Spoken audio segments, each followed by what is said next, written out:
빌립보서 마지막 제 시간입니다. 오늘 본문에서 사도 바울은 빌립보 교회 성도들이 사도 바울에게 보내준 선물에 대해서 감사하고 또 이를 통해서 자신의 생각을 이야기하고 있는 것을 볼 수 있습니다. 17절에서 그가 언급한 선물이라고 하는 것은 그가 선교하는 사역에 있어서 비용을 말하는 겁니다. 선교비를 의미하는 것입니다.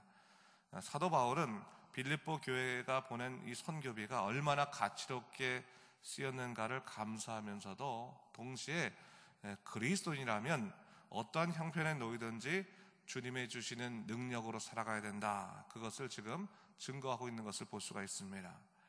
그렇습니다. 아무리 이 세상 일이 긴급하고 골치 아프다 할지라도 인생의 진정한 해답은 세상에 있지 않습니다. 하나님만이 이 세상의 유일한 통치자이시며 그분만이 온전한 능력을 주시는 주권자임을 잊지 않을 때 우리는 길을 잃지 않을 수 있습니다. 물론 어떠한 일을 행하는 데 있어서 사람도 물질도 반드시 필요할 겁니다. 세상적인 도움이 있어야 될 것입니다. 하나님의 일도 그러합니다. 하지만 그것이 부족하다고 해서 하나님의 일이 무너지지는 않습니다. 사도 바울은 하나님께서 사람을 통해서 일하시는 것은 분명하지만 그렇다고 우리가 사람에게만 의지해서는 안 된다라고 하는 사실을 분명히 하고 있습니다. 오히려 그는 인생의 모든 여건 속에서 흔들리지 않는 하나의 삶의 비결을 배웠는데 바로 하나님이 중심이 되시는 일체의 비결을 오늘 본문에서 이야기하고 있습니다. 그것을 우리가 본문에서 얘기하고 있는데 우선적으로 10절을 제가 보도록 하겠습니다. 10절 한번 보세요, 여러분. 내가 주 안에서 크게 기뻐함은 너희가 나를 생각하던 것이 이제 다시 싹이 나미니 너희가 또한 이를 위하여 생각은 하였으나 기회가 없었습니다. 이렇게 얘기하고 있습니다. 오늘 10절 말씀에서 사도 바울은 빌립보 교회 교인들이 보낸 선물로 자신이 기뻐했고 이것으로 인해서 자신의 어려운 문제가 회복되었음을 이야기하고 있습니다. 이 싹이 났다라고 하는 표현은 바로 회복되었다라고 하는 그런 말을 의미하는 겁니다. 사실 누군가 내가 어려울 때 도움을 주면 참 고맙지 않습니까? 문제가 해결될 때 우리는 정말로 감사하지 않을 수 없습니다. 근데 그때 우리가 조심해야 될 것이 뭐냐면 그때 우리는 사람을 바라보게 되고 사람을 의지하게 된다고 하는 사실입니다. 근데 사도 바울은 빌립보 교회를 향한 감사를 표현하면서도 이 감사의 지경을 철저히 주 안에서라고 하는 말로 한정짓고 있는 것을 볼 수가 있습니다. 사도 바울이 지금 기뻐할 수 있는 이유가 이 모든 일이 주 안에서 일어났기 때문이다 라고 지금 분명히 이야기하고 있는 겁니다. 여러분, 사도 바울의 이러한 고백은 우리의 기쁨의 근거가 어디에 있어야 되는지를 분명히 깨우쳐주고 있는 말씀입니다. 사실 사람이 상황이 어려워지면 또한 복잡해지면 기쁨을 상실하고 길을 잃어버리게 됩니다. 그래서 이 복잡한 상황만 누군가가 해결해주면 난 그에게 평생 잊지 않고 그를 고마워하겠다라고 생각하다 보면 자칫하면 우리는 사람에게 빠질 수 있다고 하는 것입니다. 오늘 사도 바울은 빌립보 교인들이 분명히 고마웠습니다. 그들로 말미암아 그의 문제가 해결된 것에 대해서 분명히 인식하고 감사하고 있었습니다. 그러나 그의 분명한 관심은 어디였냐면 이 모든 일이 주님 안에서 일어난 하나님의 은혜의 사건이었음을 다시 한번 고백하고 있는 것을 볼 수가 있습니다. 여러분, 우리가 기뻐하는 삶이 참으로 중요할진데 그 기쁨에 울타리가 있어야 된다고 하는 겁니다. 어디입니까? 바운더리가 어디에 있습니까? 주님 안에서 일어난 일만이 우리에게 참된 기쁨이 된다고 하는 사실을 우리가 잊지 말아야 하는 것입니다. 주님 안에 있다고 하는 것은 뭡니까? 주님의 통치 안에서, 주님의 섭리 안에서, 주님의 도우심 안에서, 주님의 뜻 안에서라고 하는 명백한 그리스도인들이 추구해야 될 삶의 가치를 얘기하고 있는 겁니다. 아무리 누군가 내게 큰 도움을 준다 할지라도 그것이 주님께서 기뻐하지 아니하신 일이라면 우린 그것을 주님의 기쁨의 근거로 삼아서는 안 된다고 하는 것을 얘기하고 있는 겁니다. 분별력이 있어야 된다는 거죠. 아무리 내게 이 문제가 해결될 수 있는 좋은 길을 예비해 준다 할지라도 그것이 주님께서 기뻐하지 아니하시는 거라면 절대로 기쁨의 근거로 삼아서는 안 된다라고 하는 그런 이야기도 되는 것입니다. 그래서 오늘 여러분, 주님 안에 거할 수 있다면 우리는 어떠한 마음을 가져야 됩니까? 어려움 속에서도 기쁨을 잃어버리지 않을 수 있다라고 하는 것을 생각해야 된다는 거죠. 그래서 오늘 본문 11절부터 13절 말씀에서 사도 바울이 이렇게 고백하고 있는 것을 볼 수 있습니다. 우리 11절부터 13절까지 말씀 다시 한번 읽어보도록 하겠습니다. 시작. 내가 궁핍함으로 말하는 것이 아니니라. 어떠한 형편이든지 나는 자족하기를 배웠노니 나는 비천에 처할 줄도 알고 풍부에 처할 줄도 알아. 모든 일 곧 배부름과 배고픔과 풍부와 궁핍에도 처할 줄 아는 일체의 비결을 배웠노라. 내게 능력 주신 자 안에서 내가 모든 것을 할 수 있느니라. 사도 바울은 어떠한 형편에든지 자족하는 법을 지금 배웠다라고 얘기하고 있습니다. 상황과 상관없이 기쁨을 유지하는 법을 깨달았다, 그렇게 얘기하고 있는 겁니다. 어떻게 하면 우리 마음이 평정심을 잃어버리지 아니하고 자족하는 법을 배울 수 있을까? 그는 뭐라고 말하고 있습니까? 내게 능력 주신 자 안에서 내가 거할 때 이것을 감당할 수 있다, 그렇게 고백하고 있는 겁니다. 자신의 자족의 비결을 철저히 하나님 안에서라고 하는 말로 그건 다시 한번 설명해내고 있는 것을 볼 수가 있습니다. 우리가 여러분 주 안에서의 삶을 추구할 때 하나님과의 관계 속에서 기쁨을 누리게 되는 겁니다. 주님 안에서. 그럴 때 우리는 흔들리지 않는 마음을 갖게 되는 것입니다. 여러분, 오늘 우리가 이 사도 바울의 말에서 놓치지 말아야 될 분명 영성이 있다는 것을 깨닫게 되죠. 그 중에 하나가 뭡니까? 가난과 고난의 영성이라고 하는 겁니다. 가난과 고난의 영성. 여러분, 우리는 풍부할 때 또 넘칠 때만 하나님을 인식하고 또 하나님께 감사하면 안 됩니다. 때로는 가난할 때, 때로는 고난이 있을 때, 그때 더 하나님께서 우리에게 더 많은 것을 말씀하시고 더 많은 은혜를 주신다는 그런 사실을 놓치지 말아야 하는 것입니다. 그 가난의 영성, 고난의 영성을 우리가 좀 이해할 필요가 있는 거예요. 고난도 하나님의 축복 중에 하나다라고 하는 사실을 잊지 말아야 된다고 하는 겁니다. 우리는 풍요와 형통을 하나님의 축복의 증거로 삼고자 하지만 하나님께서는 때로는 고난과 가난, 질병과 죽음 속에서 더욱더 많은 이야기를 하신다고 하는 사실을 잊지 말아야 됩니다. 그래서 만일 지금 우리의 삶에 감당하기 어려운 어떤 삶의 어려움이 있다면 우리는 어떠한 것을 기억해 볼 필요가 있다면 하나님께서 지금 내게 많은 말씀을 하고 계시는구나 라는 것을 깨달아야 되는 거예요. 하나님께서 나에게 지금 많은 말씀을 하시는구나. 그리고 그 말씀의 가장 중요한 핵심은 이 모든 일에 능력을 주시는 분은 누구시다? 바로 하나님이시다, 우리의 아버지시다라고 하는 사실을 분명히 하고 계시는구나, 그 사실을 우리가 잊지 말아야 하는 것입니다. 그런 의미에서 오늘 사도 바울의 말은 이 자족의 마음을 우리가 분명하게 기억해 볼 필요가 있습니다. 여러분, 사실 오늘 우리가 본문을 읽을 때 이 자족이라는 말이 크게 와닿지 않는데, 사실 사도 바울이 사역했던 이 헬라 사회, 이 빌립보나 이 마게도냐 사이에 있어서 헬라 시대에 있어서 덕목이 있어요. 사람들이 있어서 이 사람이 좀 수준이 높아진다, 인생의 덕목이 더 가치로워진다라고 할 때 그 가장 높은 덕목 중에 하나가 바로 자족이라고 하는 덕목이었습니다. 그래서 어떠한 상황에서 흔들리지 않고 자족하는 사람 보면서 야, 저 사람은 굉장히 철학적인 사람이구나, 저 사람은 굉장히 고도의 훈련을 받은 사람이구나, 저 사람은 고행을 많이 한 사람이구나, 그런 의미를 갖고 있었던 거예요. 근데 오늘 이 사도 바울이 자족의 의미를 어디에 설명하고 있는 겁니까?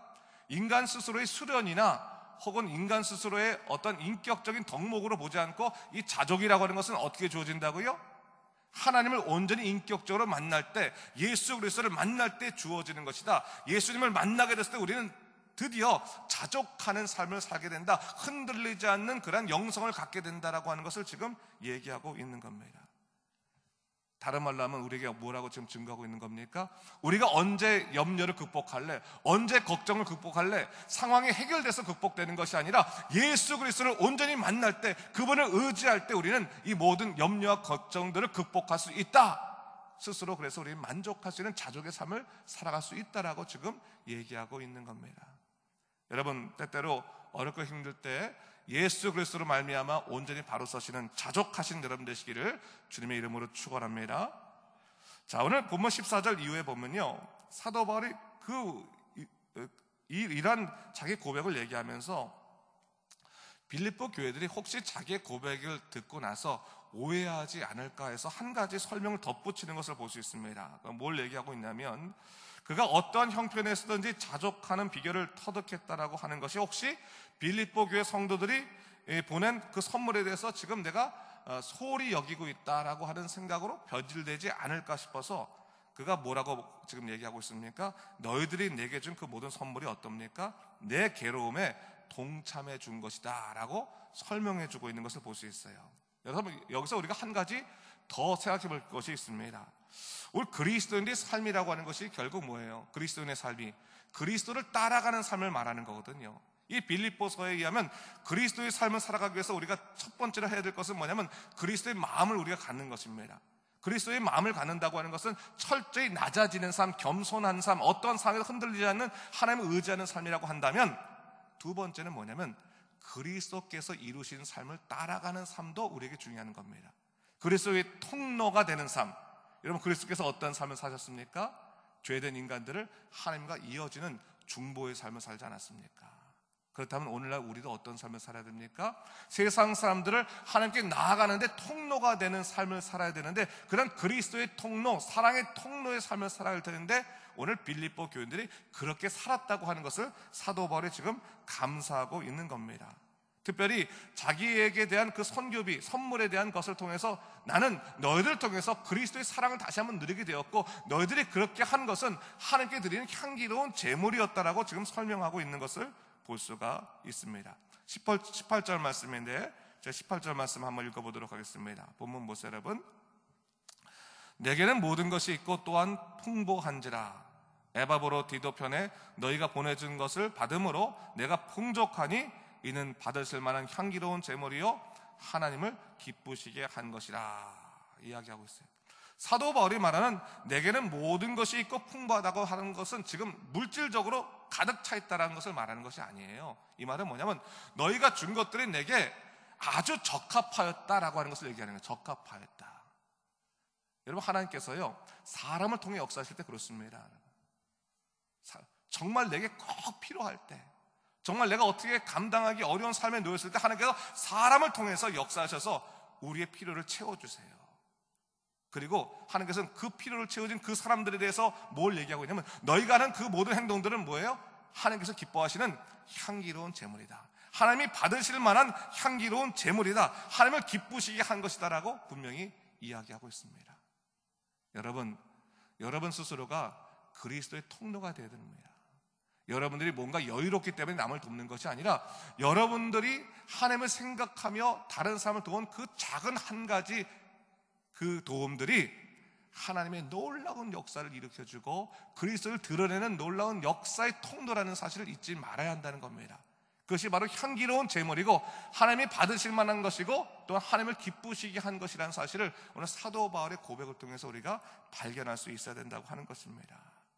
여러분, 근데 그런 이 향기로운 제물에 놀라운 약속이 있습니다. 그 19절 말씀인데 19절 말씀 우리 한번 같이 읽어보도록 할까요? 함께 읽습니다. 시작. 나의 하나님이 그리스도 예수 안에서 영광 가운데 그 풍성한 대로 너희 모든 쓸 것을 채우시리라 말씀하고 있어요. 하나님께서 기뻐하실 만한 향기로운 제물을 드린 사람들을 하나님께서 어떻게 대하시느냐? 뭐라고 말하고 있습니까? 하나님께서 그 풍성한 대로 너희 쓸 것을 도로 채우실 것이다 라고 얘기하고 있습니다. 여러분, 이것은 기복에 관한 얘기를 하는 게 아니에요. 기복에 관한 얘기, 사랑의 원리, 하나님의 풍성의 원리에 대해서 얘기하고 있는 겁니다. 누군가를 생각하면서 내가 그리스도의 마음으로 도움을 줬다면 하나님께서 그 도움을 잊지 아니하시고 반드시 너에게 그 도움을 다시 얻도록 인도하실 것이다. 이것이 하나님 나라의 원리고 축복의 원리라고 하는 사실을 다시 한번 증거해주고 있는 겁니다. 여러분, 오늘 하나님께서 여러분들을 통해서 이루신 놀라운 역사를 한번 기억해 보십시오. 여러분들이 행하는 그 모든 선행과 또한 사랑의 나눔들이 하나님께서 기뻐하시는 제물이고 하나님 나라의 풍성한 그런 축복의 원리라는 사실을 깨닫게 되었을 때 우린 그리스도를 드러내지 않을 수 없는 것입니다. 그것을 생각하면서 17절 말씀을 제가 읽으면서 좀 정리를 하도록 하겠습니다. 17절 말씀 보세요, 여러분. 내가 선물을 구함이 아니요 오직 너에게 유익하도록 풍성한 열매를 구함이라 했어요. 사도 바울이요, 사람들로 하여금 선교비에 대한 얘기를 하거나 혹은 어떠한 하나님의 사역에 대한 이야기할 때, 야, 내가 너에게 선물을 구하는 것이 아니라 어떠한 나의 물질적인 필요를 위해서 구하는 것이 아니다. 이것은 뭐냐? 너희를 유익하도록 하게 하는 풍성한 열매를 구하는 것이기 때문에 그것을 기억하라라고 이야기하고 있는 것을 볼 수가 있어요. 사도 바울이 뭘 얘기하고 있습니까? 하나님의 풍성한 삶의 원리 가운데 들어오면 네가 얼마나 큰 하나님의 축복 아래 있다는 것을 네가 깨닫게 될 것이다. 한 발 디뎌 들어오라. 하나님께서 너를 통해 이루시는 놀라운 역사를 이루어 주실 것이다 라고 하는 것을 다시 한번 확인해 주고 있는 것을 볼 수가 있습니다. 사랑하는 성도 여러분, 오늘 두 가지를 얘기했습니다. 한 가지 뭡니까? 어떠한 형편이든지 사람을 의지하지 않고 하나님을 의지함을 통해서 우리가 주 안에서 누릴 수 있는 기쁨을 추구하라고 한 얘기를 하나 했고, 또 하나 어떤 얘기했습니까? 여러분이 그리스도의 통로가 되는 삶을 살아가게 될 때 하나님께서는 여러분을 잊지 아니하시고 반드시 하나님 나라의 축복의 삶 가운데 초청하여 주신다는 얘기를 했습니다. 이 귀한 말씀의 비밀들을 여러분들이 깨달으시고 하나님의 뜻대로 살아가는 여러분 되시기를 주님의 이름으로 축원합니다. 기도하겠습니다. 주 하나님 아버지, 참으로 감사합니다. 이 새벽에 오늘 우리가 빌립보서의 말씀을 통해서 다시 한번 하나님 나라의 축복의 원리를 생각해 하신 것 참으로 감사합니다. 주 하나님 아버지, 우리는 세상적으로 어떤 문제만 해결되면 그것이 내 기쁨인 양 생각하지만 오늘 사도 바울은 분명히 말합니다. 하나님 안에서 있을 때, 주 안에서 주어지는 것만이 참된 기쁨임을 얘기하고 있으면서 주 안에 있을 때 하나님의 능력을 경험하게 될 것이라고 얘기하고 있습니다. 또한 우리가 그리스도의 통로가 되어서 하나님의 놀라우신 역사 가운데 향기로운 제물을 드릴 것을 다시 한번 우리에게 권고하고 있습니다. 주 하나님 아버지, 우리가 온전히 주님을 바라보게 하시고 주의 능력대로 살아가는 믿음의 백성 될 수 있도록 인도하여 주시옵소서. 그래서 온전히 하나님 기뻐하시는 믿음의 삶을 살아가도록 주의 우리를 인도하여 주시옵소서. 감사드리며 이 모든 말씀 우리 주 예수 그리스도 이름으로 간절히 기도드립니다. 아멘.